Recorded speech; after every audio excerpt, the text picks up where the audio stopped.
Hello दोस्तों, आपके अपने यूट्यूब चैनल एसके क्लासेस में आप सभी लोगों का बहुत बहुत स्वागत है। मैं संजीव कुमार आज आप लोगों के लिए पास्ट टेंस का एक वीडियो लेकर के आया हूँ। English grammar past tense. चलिए शुरू करते हैं वीडियो। दोस्तों, यदि ये मेरा वीडियो पसंद आता है आपको तो इसे लाइक करना बिल्कुल भी ना भूलें और सब्सक्राइब भी करें।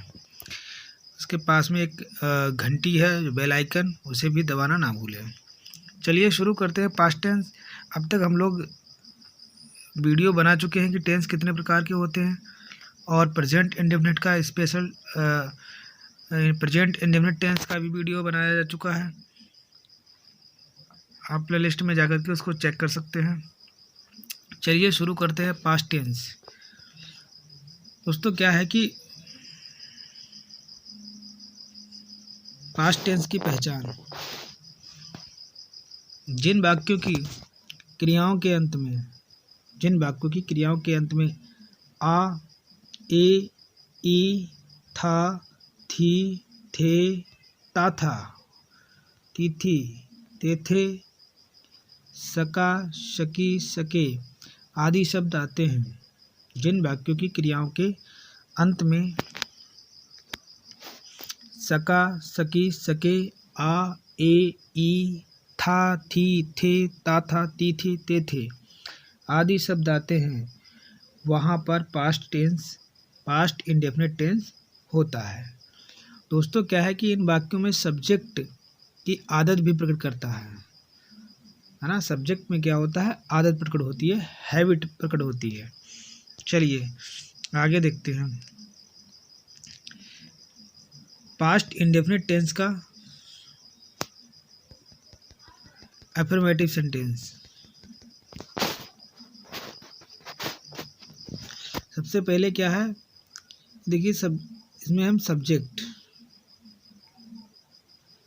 सब्जेक्ट के साथ हम वर्ब की सेकेंड फॉर्म लगाएंगे, वर्ब की सेकेंड फॉर्म का यूज़ करेंगे और उसके बाद हम ऑब्जेक्ट का यूज़ करेंगे।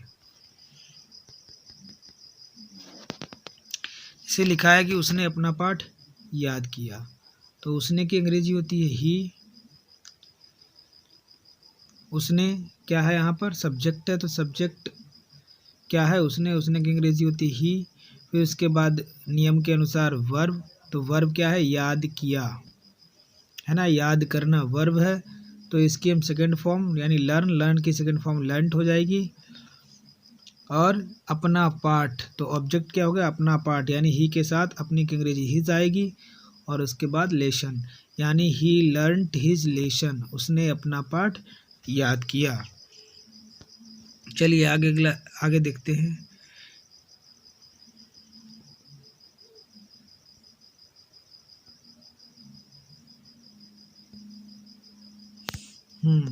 यदि सब्जेक्ट आदत प्रकट करे तो, जैसे सब्जेक्ट में यदि आदत प्रकट होती है, जैसे कि टेंस लिखा हुआ है कि वे प्रतिदिन फुटबॉल खेला करते थे। भाई वे प्रतिदिन फुटबॉल खेला करते, तो ये प्रतिदिन फुटबॉल खेला करते थे, यानी यहाँ पर क्या होती है, जो लोग फुटबॉल खेला करते वो प्रतिदिन खेला करते, यानी वो उनकी अपनी हैबिट थी, इसीलिए वो खेला करते थे। यानी टेंस यानी सेंटेंस यानी वाक्य के अंदर क्या है, हैबिट प्रकट होती है। जब हैबिट प्रकट होती है, हैबिट यानी आदत प्रकट होती है, तो ऐसे में हम क्या करते हैं, सब्जेक्ट के साथ यूज टू या वुड का यूज़ करते हैं और वर्ब की फर्स्ट फॉर्म होगी और उसके बाद ऑब्जेक्ट का यूज़ करेंगे। यानी सब्जेक्ट और उसके बाद यूज टू और वुड का यूज़, वर्ब की उसके साथ में वर्ब की फर्स्ट फॉर्म प्लस ऑब्जेक्ट, ये इसका स्ट्रक्चर रहा दोस्तों। चलिए, जैसे वे प्रतिदिन फुटबॉल खेला करते थे, तो वे क्या है, यहाँ पर सब्जेक्ट है, करता है, तो हमने कहा सब्जेक्ट वे की अंग्रेजी क्या हो गई, दे हो गई। फिर यूज टू, दे के साथ में हमने लगा दिया यूज टू, खेला करते थे, यानी खेलना की वर्ब की फर्स्ट फॉर्म प्ले, फुटबॉल प्रतिदिन की डेली हो गई, यानी वे प्रतिदिन फुटबॉल खेला करते थे, यानी they use to play football daily. Use to की जगह पर हम वुड भी लगा सकते थे, they would play football daily. इस तरीके से they would play football daily. चलिए दोस्तों आगे बढ़ते हैं। अगर हमारा ये वीडियो आपको पसंद आ रहा है तो इसे सब्सक्राइब ज़रूर करें और बेल आइकन भी दबाएं। यदि सेंटेंस के अंत में सका सकी आ जाए, वाक्य के अंत में सका सकी आए, तो हम क्या करेंगे? ऐसे में सब्जेक्ट का यूज़ करेंगे। सब्जेक्ट के साथ सका सकी की अंग्रेजी हम कुड लगाएंगे, और कुड के साथ हमेशा दोस्तों वर्ब की फर्स्ट फॉर्म का यूज़ करेंगे, और उसके बाद ऑब्जेक्ट लगाएंगे नियमानुसार, अकॉर्डिंग टू रूल। चलिए, तुम वहाँ जा सके, तुम वहाँ जा सके। तुम की अंग्रेजी हमने यू लगा दी क्योंकि यहाँ पर सब्जेक्ट है तुम, तो तुम की अंग्रेजी यू, और यू के साथ हमने कुड। कि यहाँ पर एक वचन करता है या बहुवचन करता है इससे मतलब नहीं है, यहाँ पर सब्जेक्ट किसी भी प्रकार का हो, लेकिन हमें यहाँ पर कुड लगाना है। क्लियर? उसके बाद वर्ब की फर्स्ट फॉर्म जाना की क्या होती है अंग्रेजी? गो, तो गो लगा दिया। कहाँ जाना है? वहाँ जाना है, वहाँ की अंग्रेजी होती है देयर, यानी यू कुड गो देयर, तुम वहाँ जा सके। यानी सका सकी जिन वाक्यों में आ जाए वहाँ पर हम क्या करते हैं? कुड का यूज़ करते हैं। चलिए आगे देखते हैं। सेंटेंस में तो या अवश्य होने पर, ये देखिए, तो या अवश्य होने पर सब्जेक्ट का यूज़ करेंगे। सब्जेक्ट के साथ डिड के साथ वर्ब की फर्स्ट फॉर्म और ऑब्जेक्ट का यूज़ करेंगे। दोस्तों क्या है कि जैसे मैं लिखा वह पढ़ता तो था, यानी वह पढ़ता तो था। अब तो था क्या मतलब होता है? तो के लिए हम डिड का यूज़ कर देंगे, और डिड के साथ हमेशा वर्ब की फर्स्ट फॉर्म का यूज़ करते हैं। जैसे वह पढ़ता था, तो वह अंग्रेजी क्या हो गई? सब्जेक्ट क्या हो गया? ही हो गया, और ही के साथ डिड लगाया गया है, और डिड के साथ वर्ब की फर्स्ट फॉर्म पढ़ना की होती है रीड, तो ही डिड रीड। वह पढ़ता तो था। वह अवश्य खेला, तो ही डिड प्ले। वह अवश्य खेला, ही डिड प्ले। वह पढ़ता तो था, ही डिड रीड। इस प्रकार से हम ऐसे वाक्यों को बनाएंगे। दोस्तों क्या है कि ये यहाँ तक ये हमारे अब तक जो वाक्य रहे वो अफर्मेटिव सेंटेंस थे। अफर्मेटिव सेंटेंस के बाद अब हम दोस्तों यहाँ पर आते हैं निगेटिव सेंटेंस, यानी पास्ट इंडेफिनिट का निगेटिव। पास्ट इंडेफिनिट का निगेटिव सेंटेंस। निगेटिव सेंटेंस में क्या है कि हम सब्जेक्ट के साथ हमेशा डिड नॉट का यूज़ करेंगे, वर्ब की फर्स्ट फॉर्म और उसके बाद ऑब्जेक्ट। जैसे रवि ने कमीज़ नहीं पहनी, तो रवि क्या हो गया? सब्जेक्ट हो गया रवि, फिर कहा गया है डिड नॉट का यूज़ होगा, तो हमने लिख दिया रवि डिड नॉट। एक वचन करता हो या बहुवचन करता हो, डिड नॉट ही यूज़ करेंगे हम। फिर उसके बाद पहनना की होती है पुट ऑन, तो हमने लिख दिया पुट ऑन। क्या पहनी? कमीज़। हाँ, रवि ने अपनी कमीज़ पहनी, कमीज़ नहीं पहनी थी। ऑन हिज शर्ट क्या हो जाएगा? Ravi did not put on his shirt. चलिए आगे देखते हैं। यदि सेंटेंस में कभी नहीं शब्द आए तो फिर ऐसे में क्या करते हैं? अगर सेंटेंस दिया हुआ जैसे मैं कभी झूठ नहीं बोला, है ना, इस टाइप से, है ना, अगर कभी नहीं शब्द बीच में आता है तो कभी नहीं के लिए हम हमेशा पहले सब्जेक्ट का यूज़ करेंगे, फिर नेवर, और नेवर के साथ हमेशा वर्ब की सेकेंड फॉर्म का यूज़ करेंगे। पास्ट टेंस में नेवर के साथ वर्ब की सेकेंड फॉर्म का यूज़ होगा। चलिए देखते हैं, वर्ब की सेकेंड फॉर्म का यूज होगा। आगे देखते हैं। मैं कभी झूठ नहीं बोला, तो मैं सब्जेक्ट हो गया आई कभी नहीं की अंग्रेजी हमने नेवर लगाई, और बोलना की होती है टेल ए लाई होता है ना, लेकिन यहाँ पर सेकंड फॉर्म लगाएगी तो टोल्ड ए लाई हो जाएगा, टोल्ड ए लाई। मैं कभी झूठ नहीं बोला, आई नेवर टोल्ड ए लाई। इस प्रकार से हम इस तरीके के वाक्यों को बनाएंगे। चलिए आगे देखते हैं। अब आते हैं हम इंट्रोगेटिव सेंटेंसेस। इंट्रोगेटिव सेंटेंस पर, इंट्रोगेटिव सेंटेंस क्या है?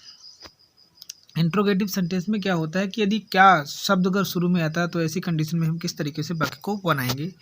चलिए देखते हैं। अगर क्या शब्द शुरू में आता है, ये क्या शब्द शुरू में आता है हिंदी वाक्य में, इसलिए क्या उसने कल पत्र लिखा, तो क्या शब्द शुरू में आया तो क्या के लिए हमने क्या लिखा कि डिड को सबसे पहले लगाएंगे, उसके बाद सब्जेक्ट का यूज़, फिर वर्ब की फर्स्ट फॉर्म और उसके बाद ऑब्जेक्ट का यूज़ करेंगे। देखिए क्या है, क्या उसने कल पत्र लिखा,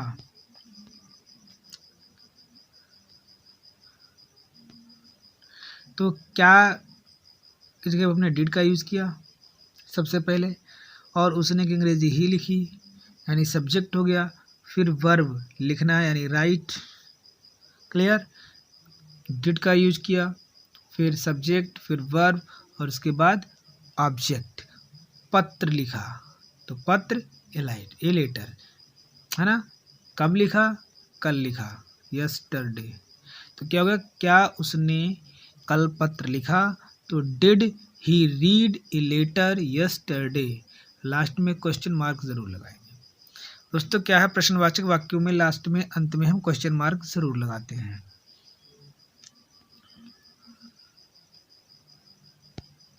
यदि, क्या, कब, क्यों, कैसे आदि वाक्य के बीच में, यदि, क्या, कब, क्यों, कैसे, कहाँ आदि शब्द वाक्य के बीच में आए, जैसे तुम उससे कहाँ मिले, तो ऐसी कंडीशन में जितने भी ये वर्ड दिए हुए क्या, कब, क्यों, कैसे, इनको हमने यहाँ पर WH फैमिली बोल दिया है। WH से संबोधित कर दिया क्योंकि सब में ज़्यादातर WH ही आता है। जैसे व्हेन तो WH, what WH, why WH, how WH। तो इस प्रकार से जितने भी प्रश्नवाचक शब्द हैं उनकी अंग्रेजी हम सबसे पहले लगाएंगे और उसके बाद हम डिड का यूज़ करेंगे। दोस्तों अगर ये मेरा वीडियो पसंद आ रहा है तो इसे लाइक और सब्सक्राइब ज़रूर करें और बेल आइकन भी दबाएं, जिससे कि इसी प्रकार के वीडियो आप लोगों तक हमेशा समय पर पहुंचते रहें। दोस्तों अगर किसी भी प्रकार का कोई क्वेश्चन है आप लोगों का तो कमेंट बॉक्स में ज़रूर दें। चलिए आगे देखते हैं। फिर सब्जेक्ट और उसके बाद वर्ब की फर्स्ट फॉर्म, उसके बाद ऑब्जेक्ट का यूज़ करेंगे। तो क्या करेंगे, मैं यहाँ पर कहाँ शब्द है दिया हुआ है, तो हम ऐसी कंडीशन में कहाँ शब्द दिया हुआ है तो कहाँ की अंग्रेजी सबसे पहले लगाएंगे WH, यानी प्रश्नवाचक वाक्य को सबसे पहले लिखेंगे। वेयर, उसके बाद डिड का यूज किया, डिड, फिर नियम के अनुसार सब्जेक्ट, सब्जेक्ट हो गया तुम यानी यू, मिलना की होती है मीट, वर्ब की फर्स्ट फॉर्म मीट लगाई है, उसके बाद उससे मिले तो उससे की अंग्रेजी होती है हिम, यानी where did you meet him, where did you meet him, तुम उससे कहाँ मिले। इस प्रकार से हम ऐसे वाक्य को बनाएंगे। आगे देखते हैं। यदि सेंटेंस निगेटिव हो तो मेन वर्ब से पहले नॉट का यूज़ करें।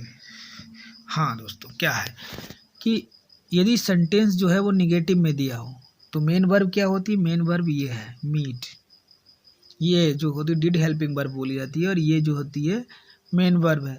तो मेन वर्ब यानी मुख्य क्रिया से पहले नॉट का यूज़ करेंगे, यानी सब्जेक्ट और मेन वर्ब के बीच में हम नॉट का यूज़ करेंगे अगर सेंटेंस निगेटिव में है ना।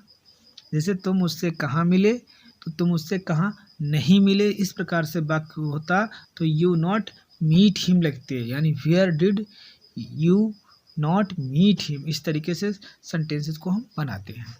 चलिए आगे देखते हैं।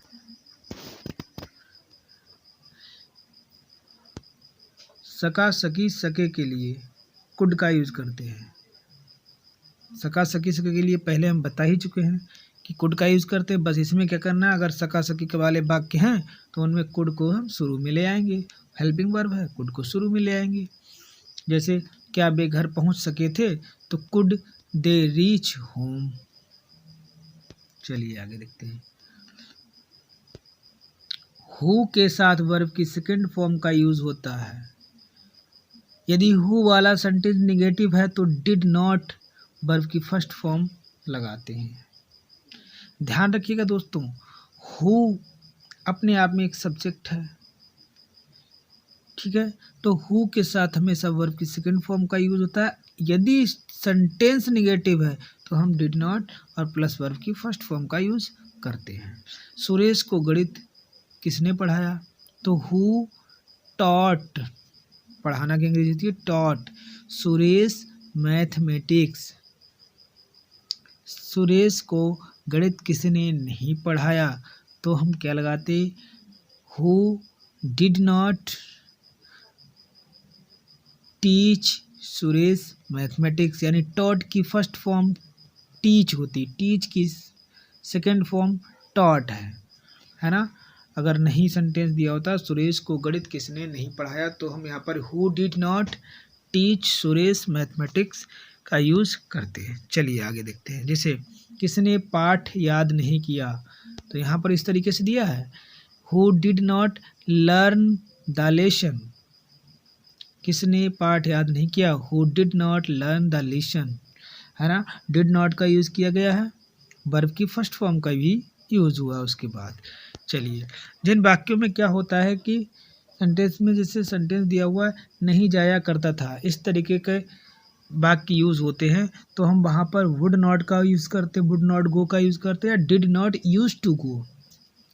वुड नॉट गो या did not use to go, नहीं जाया करता की इंग्लिश यूज करते हैं। जैसे लिखा हुआ पिछले साल कौन यहाँ नहीं आया करता था। कौन, तो अंग्रेजी लिख दी हु। वुड नॉट जाया करता था, आया करते थे तो कम लगा दी गई। जाया करता था होता तो गो लग जाता, आया करता है तो कम लगा दी, यानी वुड नॉट कम हियर। पिछले साल की अंग्रेजी लास्ट ईयर, यानी वुड यानी who would not come here last year. और या हम लगा सकते हैं जो है इस तरीके से, did not use to go. Would not की जगह हम टेंस को लगाते थे,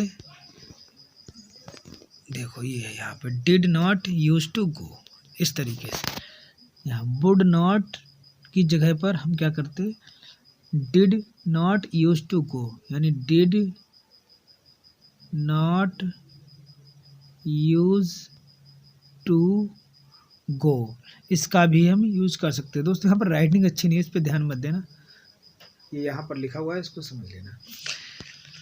हेलो दोस्तों, यदि आपको ये मेरा वीडियो पसंद आया है तो इसे अपने दोस्तों को शेयर ज़रूर करें और बेल आइकन भी दबाएं, सब्सक्राइब करें और बेल आइकन दबाना बिल्कुल भी ना भूलें।